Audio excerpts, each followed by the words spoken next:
I want to thank everybody for being here. I talk loud, I talk a lot, and I talk with passion.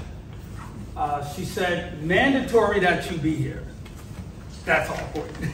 It's like, okay, who really wants to be here? Who really wants to hear what's going on? Who really wants to change their life? Who really wants to invest? Who really wants to go to the next level? To start you off, I'm not going to go into the whole backdrop of my story of my life. I am that guy who just like you. I worked for Verizon. I started working at Verizon in 1995. When I started working there, I said to myself, I'm only going to be here for about 2 years, 3 years tops. Next thing you know, the money started coming in. I had dreams of doing other things. I got comfortable. I got complacent. I heard the stories from the other people with seniority, and I would ask them when I got there, how long have you been here? Been here 30 years, 20, 25, 26 years. I have 7 years left, 5 years left, 10 years left. And all of a sudden, that transferred on me. The guy who said I only wanted to be here 2 or 3 years made up my mind that I was going to stay there till 2027. That would have been my retirement year. I wouldn't even be here with you now if I would have stayed in that same mind of get ready to be here till 2027. I knew there was something else I can do besides just get my check and pay bills. Your job is your first business partner. I'm going to say that again.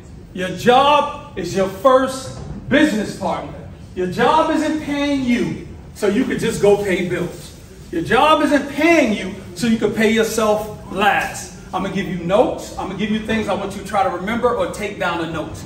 There's a book called Profit First. I want y'all to invest in that book. Profits first. You must start to pay yourself first. But I'm going to stick with Verizon.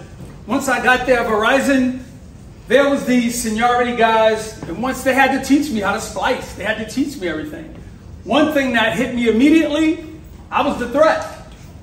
I was the guy who was coming there to take their job. That's the way they looked at it. So for the first 6 months, I couldn't get anybody to teach me anything. But it was one guy who knew me for a while. He said, no, he's a good guy here. I started to learn. Started to learn everything I needed to know about climbing up these manholes. Climbing up the poles, being in manholes, splicing wires. I started getting this overtime. Man, that overtime was good. I'm talking real good.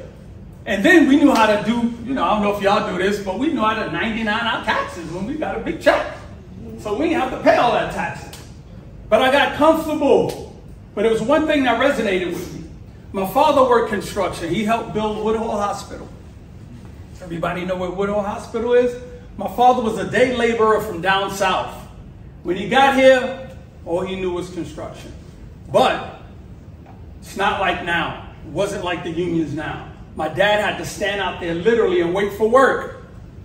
They called him because he was big. My dad would dig these holes. I lived on Kosciuszko Street. Dig these holes. So one day my dad, he gets caved in. Ditch collapsed on him. So every day he would get home, he would have me take his boots off. Now it's like 8 of us in the house. I would take my dad's boots off. So this day he gets caved in. They bring him home. I'm trying to avoid him because I swear he never asked none of my other brothers, only me to take his boots off. So I'm trying to avoid him, but I see them carrying him in. They sit him at the kitchen table. My mother gets to tending to him, so I peek around and I see him. He tells me, calls me over. He's covered in mud from the chest down. Have me take his boots off. So as I'm taking his boots off, he says to me, do you know why I asked you to take my boots off? I'm like, finally, he's going to tell me. It's like an origin story to a great superhero. I'm like, finally, I'm going to know why. He says, because I don't ever want to see you going through what I'm going through. You know how powerful that was to me? Because I thought my dad was actually teaching me a lesson on how to work hard. He was actually teaching me, don't work hard. He was teaching me to use my mind and my time better than to work hard because it destroyed my father. My father was 230 pounds, stocky and built from down south. All he used to do was cut trees as a kid. My father died at 91 pounds. Surgeries, drinking, the pressure of the job, hernias, broken shoulders, broken kneecaps. So my dad always wanted to buy real estate. Well, not buy real estate, but own our home on Kosciuszko Street. You got to think, this was the 1970s. Fair Housing Act was in 1968 when it passed. But they still wasn't allowing us to buy real estate. Banks still wasn't allowing minorities to own real estate. So my dad was crushed with that.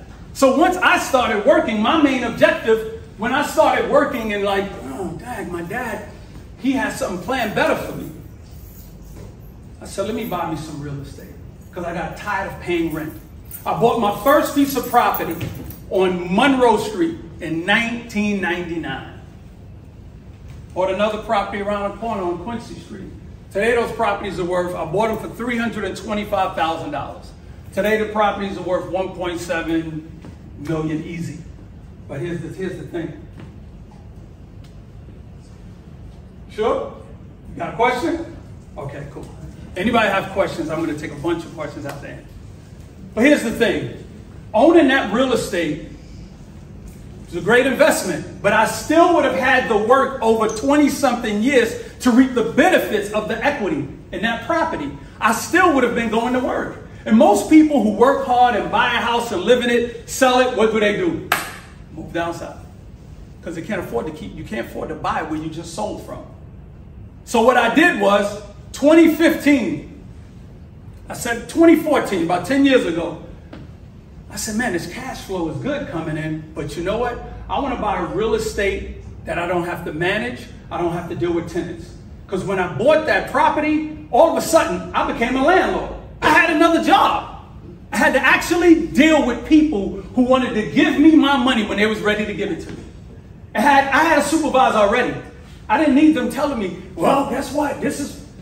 So now here's the problem. Once I didn't want to deal with tenants, once I had to deal with the maintenance, once I got so annoyed and fed up with it, I said, I don't want to buy no more real estate. So that's when I waited. I'm going to keep this part short because I want to get into some in-depth stuff with you guys. I went to a party a friend invited me to. Someone else said, I have real estate that I don't have to see, touch, or manage. It's out of state, dealt with a property management company. Oh, that was it for me. I said, what? Where? How? Started looking online. I spoke to my other investor friends. None of them ever heard anything about having property out of state. None of them knew anything about property management. I took my salary. I was scared. I'm not going to bullcrap you. I was scared as hell about property out of state. But what the key thing was, I got me a mentor. Just like in the dictionary, the word mentor comes before money. If you want to get to the money, you got to get you a mentor. My mentor schooled me with lessons. I took $8,000. I bought a property that was Section 8 in Indiana.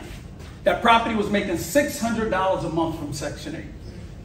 We hear the stories of Section 8, nightmare stories. You know why? Because it's a big city. New York, LA, Texas. But in small states, these people take care of these Section 8 properties. It's not these nightmares. So now let me tell you, $600 a month. Let's do the math. That's $7,200 a year. I invest $8,000 to get that mortgage.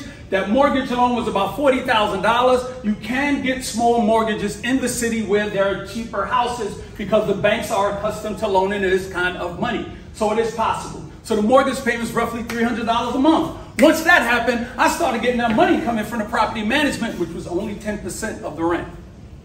Only 10%. I said, man, that was easy. So what did I do? Did it again. Got another one.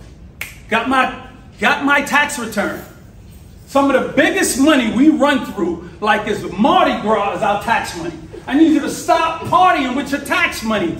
People are holding your tax money, giving you a terrible rate on return of that money just to give it back to you at a lower rate. But when you get it, you think it was a gift. It's not a gift. It was money that was taken from you all along. Take that money and invest it. So what I was doing was taking my tax return, I invested. I stopped partnering. I left Verizon within 5 years, owned in over 34 properties, valued at almost $2 million. Buying property, Indianapolis, Milwaukee, Detroit, Florida, some other places I'm forgetting. But 34 properties I left in 5 years. I would have never done this if I didn't get a mentor and I didn't take my salary and invest in real estate. Now, what am I going to tell you? I'm going to stick to the job because this is where we're at. Everybody's at work now. Mandatory be here. So I'm going to give you some information that hopefully you will enjoy making this a mandatory and it won't become mandatory anymore. You will want to be coming to these because it's valuable. I had the union, local 1109.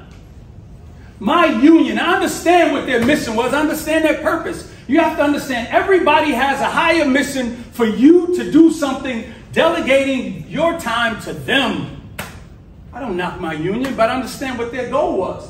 They need to make sure the membership stays up so they can get their union dues to make sure that everybody, the union keeps running. I'm not mad at that. But I understand during negotiations with Verizon, there were certain things that was offered to us that would have allowed many of us to retire early, taking away the union dues, and what they said, no, we're not going to accept that. Because it would start cutting off the legs of the union. I understand we all need unions, but I need you to understand, you are a union to your household. Your body, this thing isn't going to keep on moving forever. If the only way you make money by getting up every day and physically going to make that money, what happens on a day when you can't get up to go make money anymore? What happens? No profit.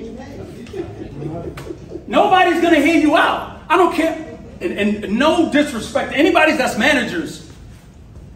They have a job to do. They have a responsibility. You are a name and a number, period. Period. You must build for yourself. You can have friendships with everybody, but I'm just being real with you. I was a name and a number to them. And when I understood I needed to value my time, my money, because my family needed me, my kids needed me, and their future, they couldn't rely on me handing down them a job. They couldn't get this job. So it's me paying for colleges, me giving them all the information. Guess what? That I got. Went to school, you do this, you do that, but guess what? Kids graduate, we graduate, we don't do anything regarding those degrees that we all got, but we got student debt. Daughters that have graduated, they're doing other things besides what they graduated with the degrees for.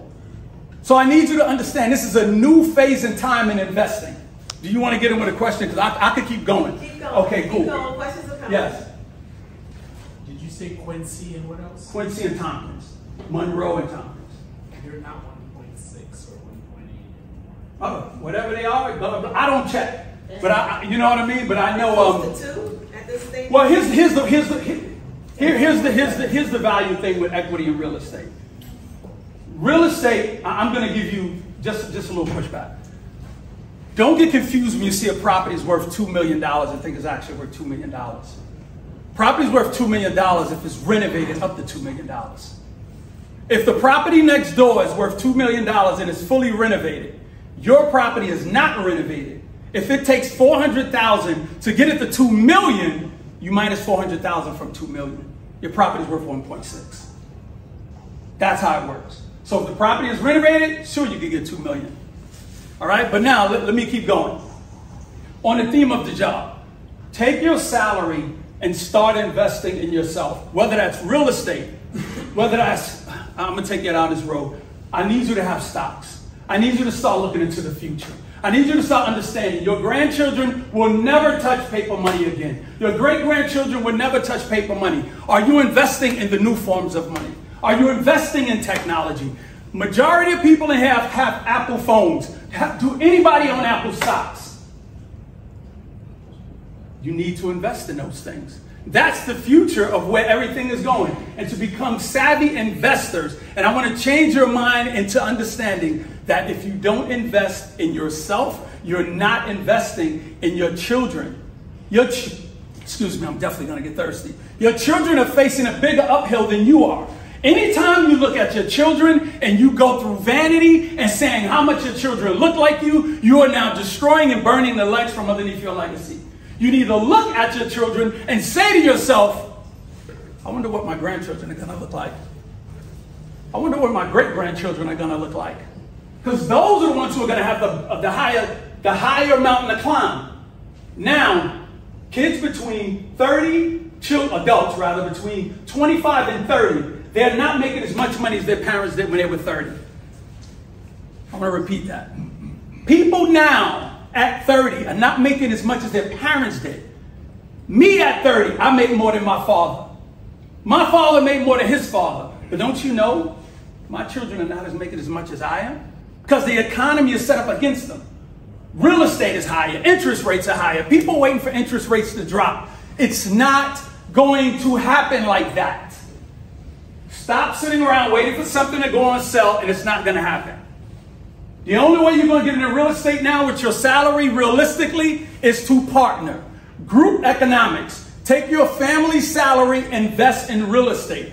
Not your individual salary. It's not. A property 4 years ago, 5 years ago, that was worth $240,000, easily is $400,000. This is engineered and designed for a reason. The ultimate goal, and it pisses me off, the ultimate goal is to make every single person in here, and your children, and your kids, and your grandchildren, forever renters. Don't you think these companies realize the value of what happens with rent? How much money they make? Forever renters, you see all these buildings going up. It's probably some of these. These condos used to be for sale. What do you see now? For lease. The value, their understanding and playing the game. If you do not put yourself in a position to provide housing for your children, for your grandchildren, they are automatically going to become forever renters and stuck in a system that plays against them. How will you build a legacy if you're not setting up the tools now? The things that you're doing now, that we're all doing, eventually your job's going to be gone. Technology will win. AI will win. Robotics will win. Cutbacks will win. And you don't believe me? 8 tracks. I'm old. 8 tracks. Cassettes. DVDs. Vinyls. Oh, I'm getting down that road. Vinyl. CDs. DVDs. We all know somebody who had a bunch of DVDs. I'm never getting rid of my DVDs. This is mine. I got it all. Now look. Streaming. Music. CDs. We're from what? From CDs. MP3s into your phone.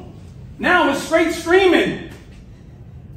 When are you going to embrace technology is bigger than you? You will never be able to stop what's happening. But what you can do is invest in that future.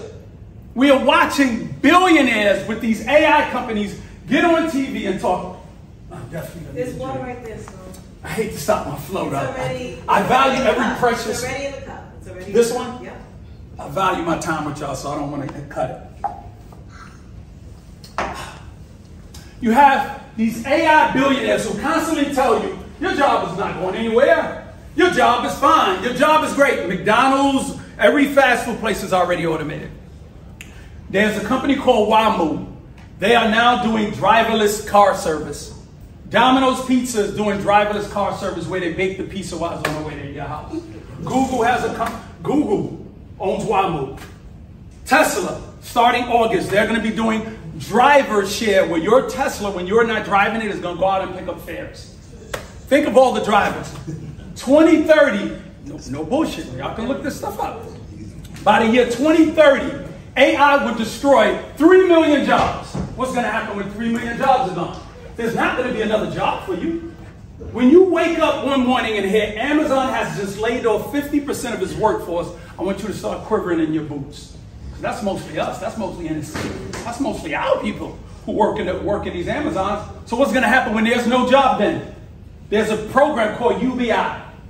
They're going to be forced to put people on a program. They're going to be forced to pay your rent for you. Now you're going to be under the thumb of what's going on. This is 2030. By the year 2050, an average of almost 200 million jobs are gone. Now your children, grandchildren, are in the crossfires of this.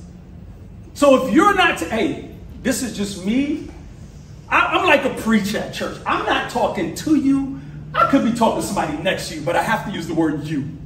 If you're not doing anything for them, then what is the purpose of your existence then?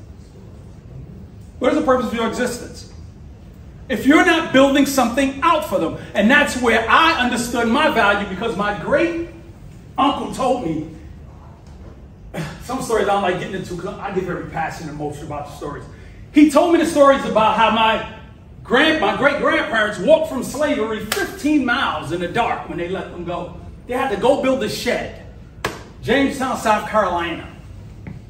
A one-room shed. My great-grandmother and grandfather. She had 15 children. As they got older, Many of those children had to try to make it here to the East. They tried to make it to New York, Chicago to get out of the Jim Crow. My mother had great uncles and uncles that they never seen because they never made it here. Never made it through that time. Could you imagine that? Like there was somebody in the hull, in the bottom of a ship that didn't sacrifice their life so you could be sitting here today doing something. But what do? Once I understood the value of my life, I had to do something. My mother, we have to look at this. My mother in the South, she had her first child and got married at 14 years old. This was legal in the South. This was legal. She gave up the most precious thing she had, her childhood. There were people who sacrificed for us to do this thing we're doing right now. And I don't have to give you great leaders. I'm going to just talk about your great-grandparents. I need you to start looking at where you're going to put your money as an investment. Your 401ks, put them to work. Buy investments. Use rollovers. Use a Roth. Start investing. Start putting your money in these key assets to start doing things with it. If your job is offering you to be able to sit down with an investment team to have you make the right investments, some jobs offer that, then you do that. But I need you to figure out what does it look like beyond the moment where you're at right now. I'm going to let you get into some questions. Anyone have any questions? You want to get started? Yeah, I have a question. What's the name of the book? Who's the author? The author, I can tell you the book. Profits First. That's one of the books. Another book I'm going to, well, you know what? Let me keep going then. Because I thought you had some questions. I'm going to I mean, you're hitting them. I have here, you're hitting them. Okay, I'll keep going. I'm going to talk to y'all about real estate. If y'all, for those who want to invest in the real estate market, which I told you about deep investing, I need y'all to start having the properties I own, 34 properties. My height was 43 properties. I've never seen any of those properties except 3. I had a team with boots on the ground, property management companies to go see these properties. You don't need to travel to all of these places. I agree. You might want to go see the first one. You might want to go fill it out. But after that, you don't need to go there.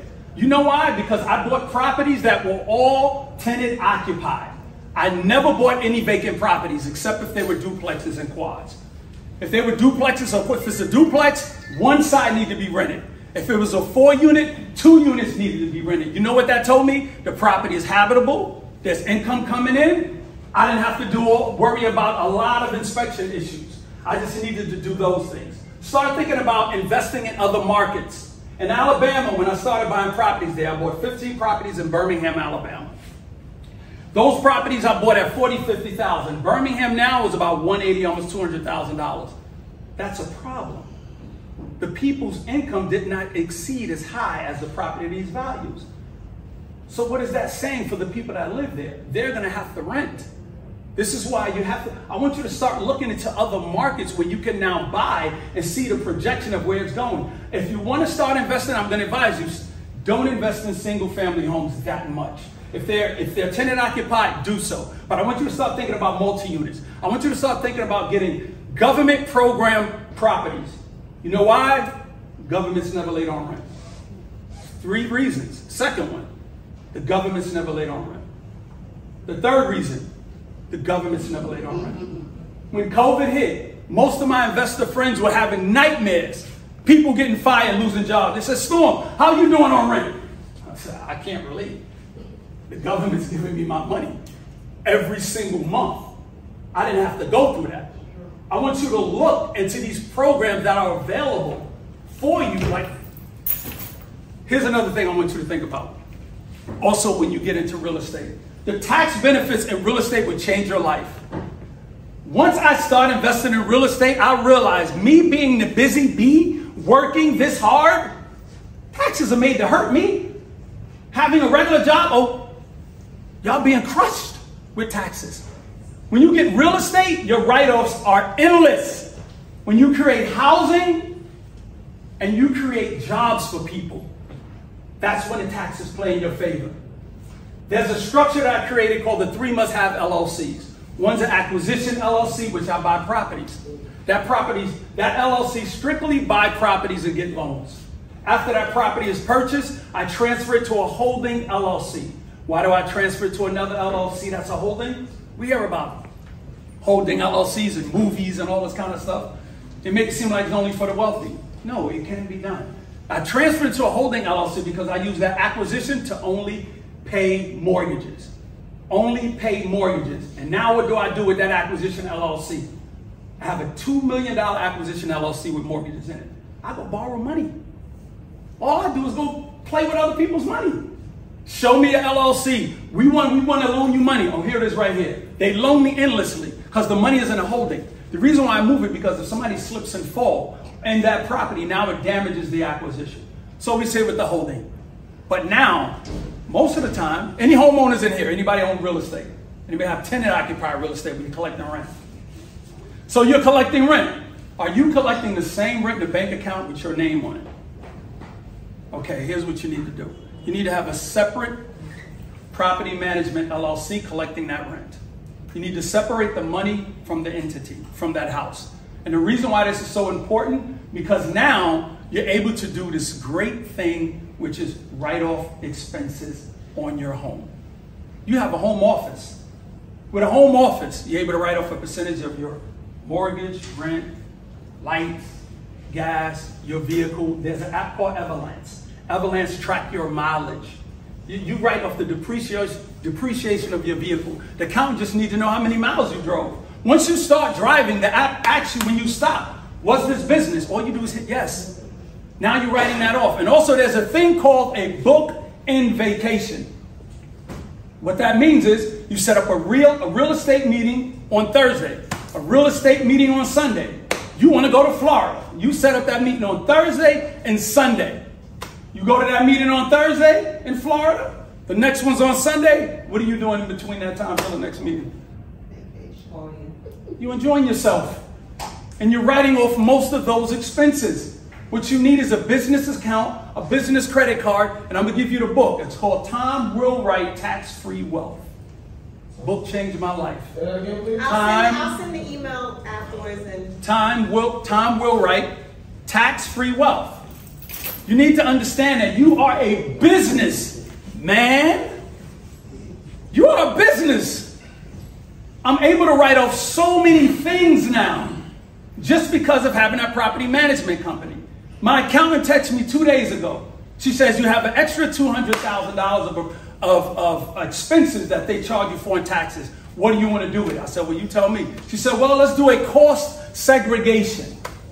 I swear this was the most beautiful thing I've ever heard of in my life 7 years ago. And none of my friends knew about this. Cost segregation allows you, real estate owners, I need y'all to hear me out on this, please. Don't miss this one. If I drop it, I need you to pick it up. A cost segregation allows you to take depreciation, 27.5 years of depreciation, all in 1 year. No mouths open, nobody surprised. I would say no fire in the chat, but we're not online. You know, you take depreciation off your house every year. Cost segregation allows you to take 27 years in 1 year. So imagine you taking all of that money. Now you just have to do one thing with some of that money. Buy you another piece of real estate.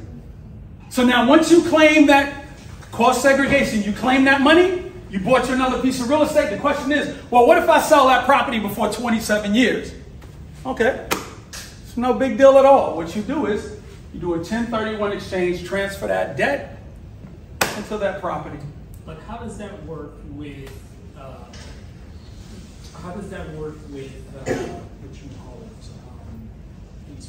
You want to write it down till you get it? I'm on the flow. Just write it down. Write it down. So once you have done that cost segregation, you get those 27 years of depreciation, all of that one time. You do a 1031. Now this is what the wealthy do all the time. All the time. Take 27 years. You take that money, transfer into this one property. All those cost segregations, all that into this one multi-unit, whatever it is. Boom, never paying taxes now. Because all of it's being transferred in that one property. So you say to yourself, I did 20 cost segregations, all of them into this one property. Eventually, I'm going to have to pay it. On the day you die, those taxes die with you. How does it work with the capital gains tax? Well, capital gains depends on which state. Depends on where you're at. Capital gain is when you have a certain amount of money a certain amount of equity you gained in a property, you have to pay capital gains towards it. Some of the capital gain definitely gets transferred over.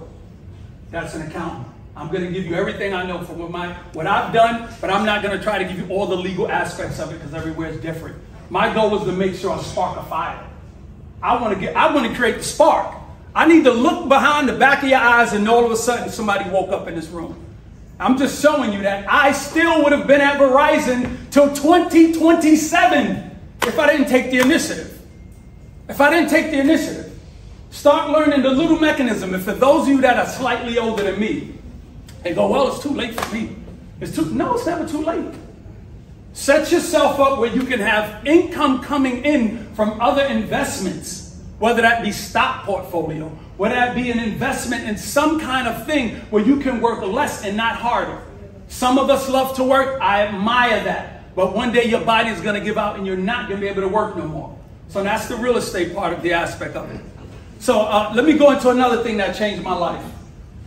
What changed my life, 2019, when I got a living trust. One of the most, I can't even tell you what happened. It was just incredible. It started from having the conversation with my lawyer. I said, I want to have a will. My lawyer said, well, you know what? You need to get yourself a trust. Put these properties in the trust. I said, I've been hearing a lot about a trust. I said, okay, let me look into this. I went home. It was a snowy day. I sat up and I got the Rockefeller Trust from 1934. Who's the one here always talk about a trust? Rockefeller's Trust, Rockefeller Trust. So I read his trust from 1934. There's another book called What Would the Rockefellers Do? Read that book. I understood and said, man, he was rich. So that's why he was able to do it. He was rich. That's why he was able to do it. No. The way he was able to pay 12 generations to this day. 12 generations to this day. Still paying them out. It's through life insurance. Life insurance. Yes, he had money, but it's life insurance that did it. The way his structures work. I'm going to give you a simple breakdown. You have your primary residence, and then you have a regular life insurance for your wife, your husband, your kids. That's there. But what we need to focus on is the legacy aspect. You need to now have a separate life insurance policy for your grandchildren. You need to start setting them up. What you do is you have a brokerage account. Everything I'm about to give you, you know what, let me go back just a little bit because I want to start. Let me interrupt you for a second. Yeah. Who's driving truck 94 and 120? 94, 113? 113, Yeah, yes. everybody knows it. All right, I want to give you some valuable things. You need to start understanding the power of this. Own nothing, but control everything. Own nothing, but control everything. Do we think Jay-Z and Beyonce cars in their name? Do we think their house is in their name? Do we think Jeff Bezos' house is in his name? But we, because this is just how we were brought up, now my name got to be on it. I want to put my name on it. I want to sign for it. It's learning to let go, but still having management and power control over the asset. That's what a trust does. A trust allows you to manage the asset, but releasing the ownership to the beneficiaries. And they can't do nothing until you die. So I'm talking about, let's start with your primary residence. Those of you who own a primary residence, your home, start putting your home in a trust. You want to protect yourself. If somebody slips and falls, which somebody slipped and fall, my primary residence tried to sue me. I got a letter in the mail that said we're suing you for $10 million. Now, normally that would scare the shit out of some people. $10 million. The goal is to scare you enough for you to settle for about $300,000. I said, okay, gave it to my lawyer. The house was in a trust. My lawyer sat back, went through this with them, with this, that with them, and then said, listen, we give you $10,000 just so we avoid you going to court and wasting our time. That person took $10,000. But you know what they wanted? They wanted a payoff. How does this happen? How do you avoid this in your life? Could you imagine the thing that you worked for, you paid your life into, your house, someone trying to take your house from underneath you? That's a scary feeling. So now you put your house into a trust, you make your children or whoever the beneficiary, you become the trustee. You still can manage that house. You still could sell that house. Everything, you still are the owner of that house indirectly by being the manager as long as you're alive. But key things I want to mention to you when you put your house in the trust. When you put that house in the trust, something you must do. You must make sure you change the home insurance policy into the name of the trust. Add that trust. Many people get a trust, put their home in a trust, and never put the home insurance in the trust. So then when something happens, the insurance company says, you don't own it no more. It's owned by a trust. We don't know anything about that. And they don't get paid out. I did that one post, got over about 2 million views with nothing but accountants and insurance company agents going, this guy's telling y'all the truth. He knows what he's talking about. I make it my business to not only pay people to do things for me, but to get educated in the process because I want to share it back with my people. That's the goal about this. So now we're talking about the house in the trust, investment properties. You do not have to put your investment properties in a trust. But that goes against everything. What you do is you have the holding LLC. One LLC which will be owned by the trust. So now when you buy a real estate property and you transfer it to the holding, who owns the holding? The trust. So it's automatically owned by the trust. The reason why you don't put it in the trust is because when you want to refinance that investment property, you're going to have to keep pulling it in and out the trust. So if you just have it owned by the holding company, now it's automatically to the trust. But now let's talk about key thing, insurance policy. If you have cell phone insurance, if you got car insurance, and you don't have life insurance, that's a problem. Make sure I'm getting everybody, but that's a problem. I need everybody to have some life insurance. All right? Now, with your life insurance, the main goal is for you to understand the power of what life insurance does. That life insurance is going to be in the name of the trust. So you can pay out your family accordingly. If you have a piece of real estate, a home, I need you to remember this. You have a mortgage on your house. Let's say your life insurance is $1 million. And your house still has a mortgage of $500,000. When you die, that life insurance is going to be forced to pay the rest of that mortgage. So the $1 million life insurance you thought your family was going to get is only $500,000. How do we fix this? I'm glad you asked. You get yourself a term life insurance policy for the house. $30 a month. That's not to build wealth. That's just so your family can get the benefits of your full life insurance. Does that make sense? Yes. Okay. Yes and yes. So you have the term. Amount, you can get the life insurance to cover whatever's left on your mortgage. On your mortgage. Okay. That's how you rectify that situation. Hold that question for the end. I'm getting ready to stop. I'm cooking with hot grease. Right? So now, you make sure you have your life insurance policy set up. But now let me talk about the legacy and then I'm going to stop. How do you, matter of fact, I want to ask, how many people would like to leave $13 million to your great-great-great-grandchildren? Come on now, I need some people, hands up. I need y'all excited. And y'all here with me, I'm right here by myself. Come on, can I get some claps? Can I get some wake up in here? Let's go. Now what you do is you have a life insurance policy. Specifically, you're going to put in a brokerage account for your grandchildren. Not your family, because we're leaving them the house and your main life insurance. So this policy is going to be in a brokerage account for your grandkids. This life insurance for $500,000. It goes into that account brokerage. It stays in there for 21 years, and then it goes to your grandchildren. That $500,000 life insurance in a brokerage account that averages about 6% interest every year would turn out, these are rough numbers I'm going to give you, about $1.8 million in 21 years. You don't give your grandchildren all the $1.8 million. You only give them half. You only give them half. The other half stays in that account. So now let's say that's $800,000 stayed in that account for your great-grandchildren. 21 years, 6% interest turns into about $2.9 million. You don't give them all, you give them And that other half stays in that same account that you opened 21 years ago. 6% interest, 21 years. So that 1.7 turns roughly to about $4.8 million.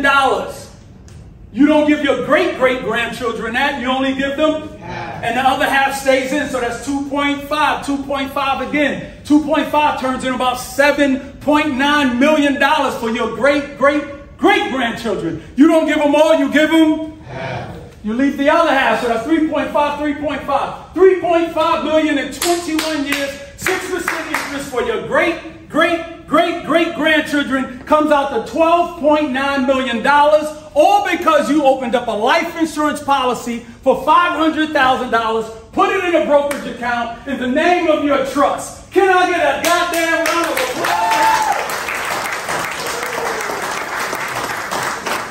Now I want to ask y'all a question. Can you do it? Can you do it? Can you do it? Yes, you can. Can you do it? Can everybody say, yes, I can? Yes, I can. Can you say, yes, I can? I see you talking while I'm talking. I need you to talk when I need you to talk now. Yes, you can. I want to tell you something. Imagine if I didn't do what I would have done. I still would have been at Verizon in a manhole instead of here with y'all giving you this damn information. 2027. I need y'all to understand something. You could have been anywhere in the world today, but you were here with me, and for that, I want to thank you. I'm Storm Leroy, and now I want to open up the floor for questions. Thank you.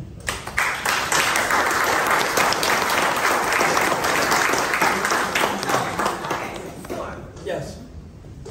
I'm hearing group economics, hearing that maybe if I don't have, if what I'm making at the end of my 2 weeks is just cutting it, as long as I am putting it in a Roth IRA, I'm talking what comes to mind immediately.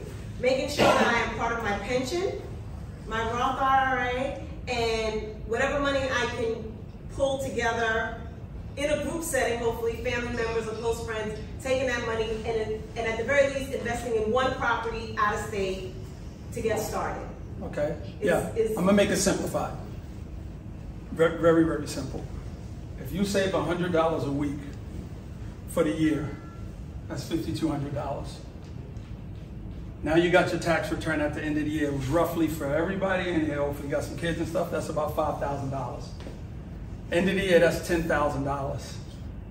Now, if 5 people did that, how much is that? 15. That's simple. Okay. I'm not asking you to do magic. $100 a week and a tax return. 5 of you, your family, your children, your older children, and I need you to do this. I need you to start putting your children, if they are not of the age to start 18, 19, 20, start putting them, if you have good credit, start putting them on your credit cards. You don't give them a credit card. You start creating good credit for them. Start building that out. You have an LLC. I need everybody in here after the day, go and open up your LLC in the states you live in. Whether you own or not. Whether you own or not. Let me get this out and I got you. The reason why I need you to open up an LLC, because you're going to hire your children to work for your LLC. Your children are now going to be working for your LLC, and in New York, I think it's $12,000 a year that you can give them as a salary. The reason why that's so important, because now you're minusing $12,000 off the income that you're going to be claiming on taxes, but you're not giving them the $12,000. What you're going to do is take a portion of that money that you're giving them, you're going to open up them a Roth IRA in their name because they are working for your LLC. Once you open up that Roth IRA, you're going to be putting at least $400 to $500 a month in that Roth IRA for your kids. That now can be done until I think they reach about 17, 18 years old, then they take it over. As long as they manage that Roth IRA, keep putting money in there, by the age of 55, they should have about $1.6 million. But that's not the fly part. This makes me so excited. You know what's the fly part? It's tax-free for next year. It's tax-free. They don't pay taxes because you opened up the IRA for them when they were a child. Come on. This is the shit we can do. Let me get this down to these questions here real quick. I know you said you got acquisition and holding LLC. How do you specify that when you're signing up for LLC? Well, you just opening up an LLC. What you're doing with it will make it an acquisition. Okay. What you're doing with it will make it a holding. What you're doing with it will make it a property. Man, you guys got questions? Yeah, I got another question. Yeah, just shoot fire. What was your main source of real estate financial information? Like, was it just from a mentor? Did you pay for classes? Like, you working at Verizon, did you just have somebody giving you direction? Mentor. That's it. Got me a mentor. That was it. When I started doing out of state, nobody was doing out of state investing. So like find even somebody that wants doing to what do- you want to do. Yes, but here's what you have to do. You have to be diligent.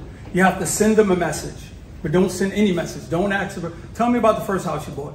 No, ask them a question where when they hear it, they go, damn, you really interested. That's what gets my ear. When somebody hits me with a question, I stop and go, okay, he really started doing some research. Then after they answer your question, go do the work.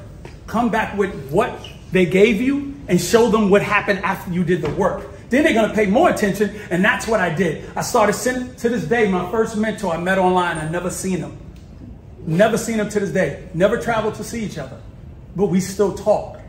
You know, he's retired and he's old. He's older than me. But what he does now, he buys mortgages.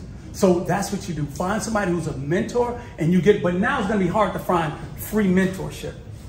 But you still can do it. But the goal is if you're going to pay somebody to teach you, make sure their background speaks for everything that they're saying they do. But don't be afraid to invest in yourself. How much is yours? I'm going to give y'all a free course. So I'm going to give everybody, you can text me, and when you text me, you're going to get everything I'm telling you about the LLC. You're going to get that course for free. All right? Just remind me to give it to y'all before we get out of here. Thanks for reminding me. All right. You getting all the questions. You know me. You can get all the questions you want to answer. Let me get some questions. No. Okay. Anybody else got something? Let me get something here. Yes, sir. Yeah, you were talking about the life insurance, one for the house. Are you talking about like one, you get one like a whole for you and your family, and then like a term one for the house, or is it? It's term under your name, right? It won't be like, it won't be in the name of the house. It'll be in your name, but it will go to pay off the house. That's what the term is for. But you need to have a regular policy for your family. The reason for the term policy, because it's cheaper and it's going to protect when you're, unfortunately, when you pass away, to pay the balance of the mortgage, so it doesn't have to come out your other policy that you want your family to live off of. So technically, you still need a whole life. You still need a whole life. I'll leave it a whole life, because there's other insurance policies you have to invest in. You were talking about your holding companies, LLC. Do you have every property as its own LLC, or is it just under one holding company? Damn, that's good. You listening. See questions like that, and that's what get me. Every property will have its own LLC address, but the owner will be the holding company. Okay. Right? So all that's going to be in the course information I give you. I have a follow-up question on that. Yeah, but so then, I'm assuming you have a CPA. Do you have what? Does the CPA just do everything at once through that holding company, or is it every individual property? They do everything through the holding company. Be honest, I have several properties and several businesses. Okay. So they manage my umbrella of everything. They manage my trust, they manage my businesses. I do speaking, so that's another separate business. I get paid for speaking. I get paid for all that stuff. So they know how to funnel all of that the right way. But you gotta have the right, you can't have your cousin at the beauty salon doing your taxes. Okay, y'all? That was the question. It's like, I'm also hearing that you should have a good accountant. A great accountant who knows real estate. A real estate accountant, okay. Knows real estate. Great question. That's two questions. Yeah. So cost segregation, is that like section 179, when you take it in one lump sum? I'm thinking of? I don't know if you call it 179. Cost segregation. We call it cost segregation. Cost segregation. I've Yeah. heard that before, but I'm confused. You take 27.5 years all at one time. If the digital number might be -7, whatever you said, that might be it. But as an investor, I never heard. we call it cost like that. That's what you yeah, cost segregation. And then one more question. Yeah. So your acquisition company buys your properties. Yes. And then your holding company holds your properties. There you go. But you said your acquisition company qualifies for loans. So how does your acquisition company qualify for loans, but you have no properties? That Easy, because it still pays the mortgages. Oh, okay. Still pay the mortgages. And remember, whatever state you're buying in, some states require you to have a foreign entity, another LLC. All you do is just get an LLC in the same name of that LLC in that particular state, and all of the private money, hard money lenders, whatever, they would honor that LLC, and all the money would keep funneling because it uses the same EIN, just a different LLC in that state. Well, you're going to enjoy the course. Yes. How would you pick the best investments, whether it be like real estate or stocks? Real estate investments, the best ones for me, the ones that are making money. Like, remember, I only buy tenant occupied properties. So I look at the rent roll. Rent roll is what the rent has been coming in monthly consistently for the year. So if someone lives there, I would say, give me 2 years of the rent roll. Long as the tenant hasn't missed paying rent for about 1.5 years or 2 years, I'm buying it because I'm buying a business. If I'm buying an empty property, I'm buying an empty property. But if I'm buying something that has a return that's making me 10%, this much, all I'm doing is buying a business. That person's not going to want to move because I bought it. That's why I say focus on buying tenant occupied properties, because you're walking into money. Once you sit at the closing table to sign, if the owner got the month's rent in advance and 2 months security, when you sign, guess what he got to give you? 2 months security, 2 weeks rent. He has to give you that money. So now you literally getting all that at the day of signing, and now you don't have that much work to do, because the tenant who lives there, they love the place. Most likely they love the area. They love the color of the house, pink house, green house, whatever. I don't care. You love it. Is it good condition? I'm buying it. I wouldn't care if the house is in Alaska. As long as it's cash flowing and I don't have to go deal with it, it's a business. You have another question? Or you good? Stocks? Technology. That's just my opinion. I have tons of stock. I'm going to tell you technology all day. Technology is undefeated.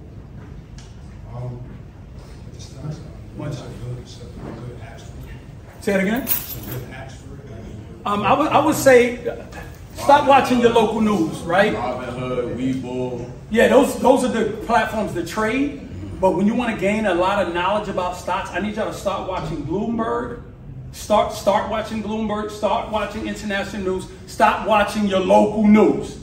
I need you to stop watching local news. The local news is what told you don't buy real estate because Ray Ray and them Pookies shooting down the block, while everybody else came and buying up everything on the block. Everybody came buying up everything, but they kept telling you, oh, they shooting at the mall. Oh, they shooting here. And you kept paying rent for 15 years, and you watching everybody move in, and they ain't watching the news. They don't care, but you keep going, they killing everybody.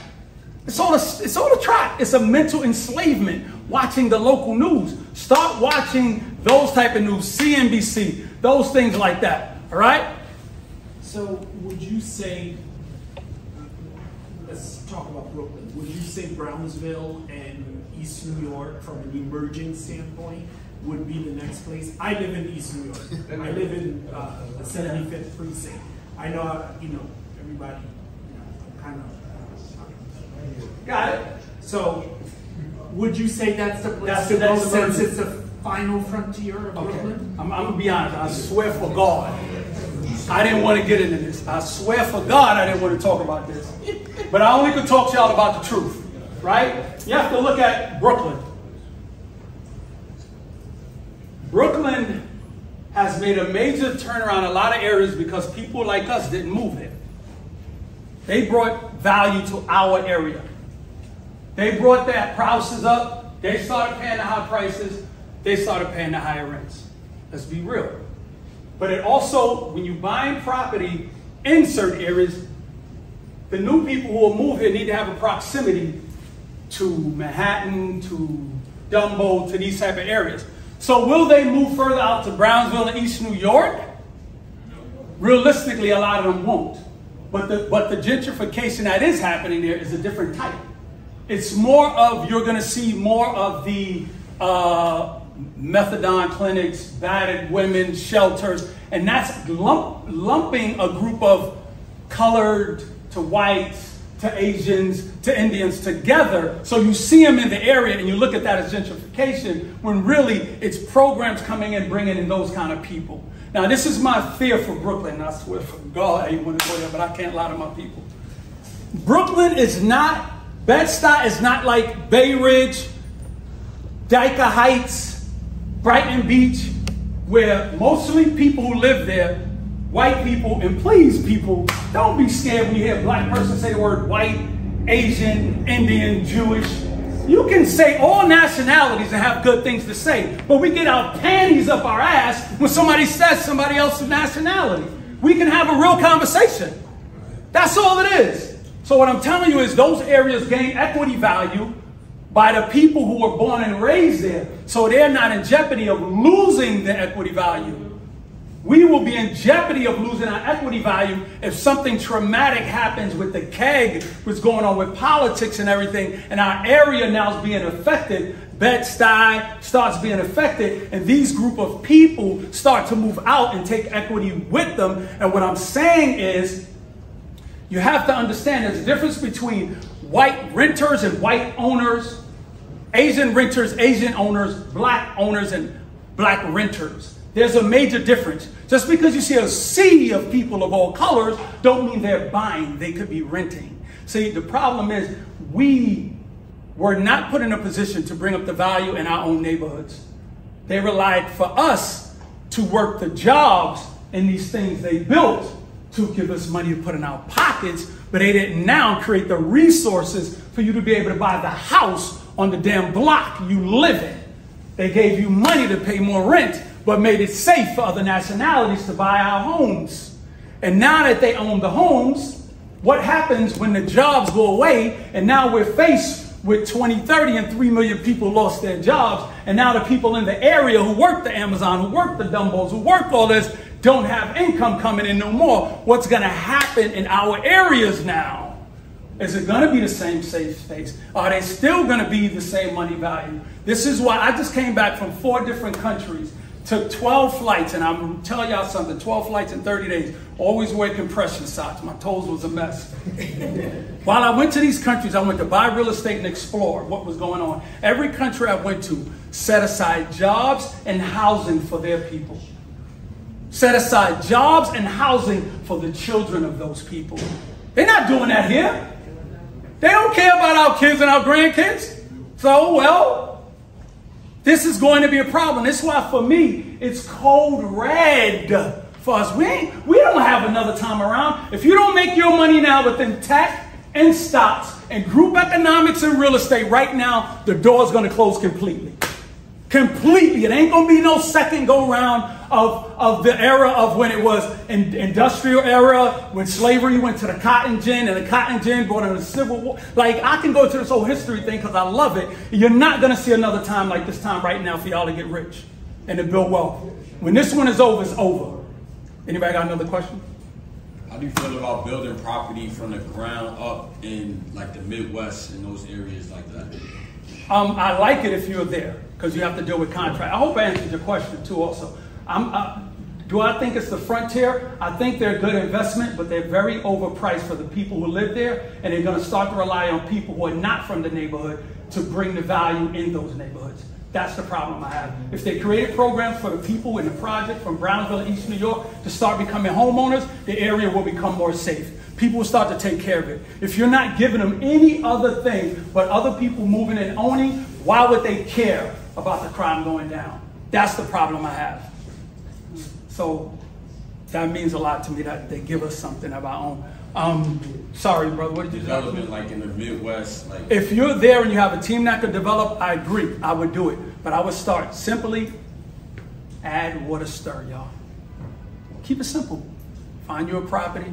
Well, what's simple? Like, no, I'm going to tell you. Brooklyn is not. Right. I'm gonna give you simple right now. Add water stir. Find you a property, a duplex. Somebody's paying the rent. Buy the money coming in already. All you got to do is get a property manager and pay them 10%. Buy the money coming in? Yeah, because they're paying rent. Buy a tenant occupied property. Remember that. How often are those for sale? All the time. All the time. Go to Bigger Pockets. Look in Facebook groups. Go to Craigslist. It's one of the most hidden gems. Owners are selling their properties. You know why? It's because they want to upgrade. Like, I'm just upgrading. I went from 43 properties, now I'm down to 17. What did I do? I bought a big property, me and my community, because I have a community that I mentor. We bought a $2.5 million 11 unit. The whole thing is Section 8. And it came with an extra acre that we get ready to build on it. That's what I mean. Start simple. I don't want you to create another job when you have a job. I want you to start working backwards out the door. Learn to delegate duties. Another book, Who Not How. Please listen to that audio book. Who Not How changed my life. Was that good? Was that good for you right there? Yeah, I don't want you to do no work. That's good. That's a question. Where did you, because I know people who have friends who've done out of state thing. I've always been kind of curious about it. When you found property management companies and you purchased out, you know, if you go to a new state and you're like, okay, I want to buy it, how did you source these property management companies? What made you select who you selected? I use bigger pockets. There's 2 million investors, and we have a conversation. Who do you use in this state? Who do you use in that state? And they tell me, don't use that company, use this company. I got 10 properties with them. I got 5 properties with them. Start working the network. Biggerpockets.com. They owe me money to this day. Like, this is the first video I've ever done about 3-4 years ago. When I went on here, I swear, I just wanted to tell my truth like I did y'all. This thing did about 3 million views on every platform, and I wasn't ready for what happened. It was like, nope, gotta keep talking to the people now. Because I just come out here and I want to tell y'all the stuff that they don't want us to know. And we need, I need you to get free. I can't, y'all don't know how passionate this means to me. Because your children and your grandchildren are gonna look back and go, what was my grandfather doing? Why didn't he buy? Why didn't they just get some Apple stock? Why didn't they just do it? What is gonna be the story? Even with your trust, I did a video. I have a YouTube channel. What I did with my trust, I did a video to my legacy, explaining to them why I created my trust, talking to my great-grandchildren. This is why I'm doing this. This is why. Because think about this. How many of you, if you would have saw a handwritten letter from your grandfather, your great-grandfather saying, I'll never meet you.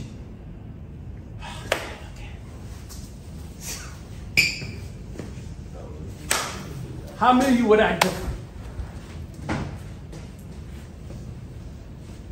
If you just saw your great-grandfather tell you, I worked in a cornfield, I need you to start taking care of your legacy, I need you to stop buying. How many of you would have done something sooner if you read that letter from your great-grandparents? That's all I'm asking you. That's all. The reason why it hits me, because I know what my grandparents, when they told me they walked in the dark from slavery, I can't unhear that. That shit kicked me in the ass, bow, get to work. Anybody got any more questions? I don't want to get off. Yes, sir. How you doing? I have S Corp, and I was told through my accountant when I tried to open up my real estate management company to go through an S Corp. My question to you is, should I now put the house up under S Corp, or go like you said, the LLC, and then put it up under the S Corp? Well, my question is, the house should go under the holding company, period. Say again? The house should go under the holding company, period. Not the S Corp. The S Corp, if you're doing, the S Corps are only, S Corps, I would go with S Corps if you have a lot of money coming in, because you're making a greater return with greater things you can write off. But now you got to do payroll, you got to take notes, certain responsibilities with the S Corp that you got to be ready for, right? So I would never tell anyone to start. People run to do the easiest thing instead of the thing. Like I talked to you about LLCs, and everybody go, oh, I'm gonna go do me a bunch of LLCs. I'm like, just go first buy a house. Go buy a house first. So I don't want you to go put the house under S Corp. That defeats the purpose of the holding. Get the holding, put that there, protect that, get the trust. If you want to go to a holding, S Corp, make sure it's because you're getting enough money to pay that bill that comes with having an S Corp now. There's a lot of responsibility with S Corp. You might just need a regular LLC until you're ready. If you have an S Corp already, yes. So if you got one already, cool, you doing all that, have the S Corp run management. Have money come through there. But the houses, holding. Holding. Anybody else? Am I holding y'all up? No, what's the acronym for us? I always say that when I end, but I'm not ending now. It's always seek knowledge. That's why I started out. Always seek knowledge. Just asking questions from people, my mentor, and I just ran with it for years. And then I just went to the employed millionaire. Anybody else? That's it. You got $50,000 you pulled through group economics. What's the immediate next step? Well, mentor. See, the 50,000 is actually the last thing. Mm-hmm. What happens before is what am I going to do once we get the 50,000? Start looking for the property, start looking for the investments, start building the right team, start getting the right people around you so when the money comes in, now you're not scrambling. So the money should always be the last thing. It's the intent. The intent isn't going to, the money's not going to mean nothing if your intent to do something great with the money isn't worked out first. Like, what is my intent when I get that 50? So start surrounding yourself with the right people and always do paperwork. I don't care if it's your cousin, I don't care if it's your mama, your father, your baby mother, baby father, husband, wife. Do paperwork for everything. If you have a business, I'm going to give you another tidbit. I talk a whole lot. I'm going to give you some more tidbits. If you have a business, you and your partner, and the business is valued anywhere, even if it's real estate or business, $200,000, I need y'all to do this. Get a life insurance policy put on both of you in the business, and the owner of the policy is the business. Because if one of you pass away, that person's estate will now be in charge of their equity stake. You might say, our plan was to sell the business in 5 years, but then his estate is going to be selling tomorrow. But if you have a life insurance policy, now when one of you pass away, that money goes to the business, and now you can pay off his estate. And now you own the business outright 100%. But in the meantime, while both of y'all are still alive and y'all paying into that life insurance, what are you going to do with the money? Don't make me look bad. Don't make me look bad. You paying money into a life insurance policy. What are you going to do with the money? Borrow from the life insurance policy. You know you can borrow from life insurance policies, right? You can borrow from your life. Put money into that. As that money is piling, borrow money to start another business. Buy something else. From term and home? Speak, not term. Term, you can't know investment. But definitely, I'm here to give you the information to speak to the people who are actually schooled. I just have a lot of information. Feel me? But tough term, you can't pull any money out of terms. So now say you scrambled up 50,000, right? I can't hear you, my brother. Say you scrambled up 50,000, right? But then the property is worth 150,000. So how? You get the mortgage. Remember, you're not buying a property with cash. You're using other people's money, right? For property, 150,000, you're putting down about 20, let's say 20%. So that's 150,000. That's like $30,000. So you got the property right there. But what I'm gonna tell y'all to do is this: you're gonna, if you have someone who's good credit and you got a first-time home buyers and y'all can do that, cool. If not, you're gonna use hard money. And I don't want nobody to say, "Oh, I heard hard money interest rates are so high." Hard money interest rates is just as comparable to banks. Hard money interest rate is only high if you're doing a short-term fix and flip.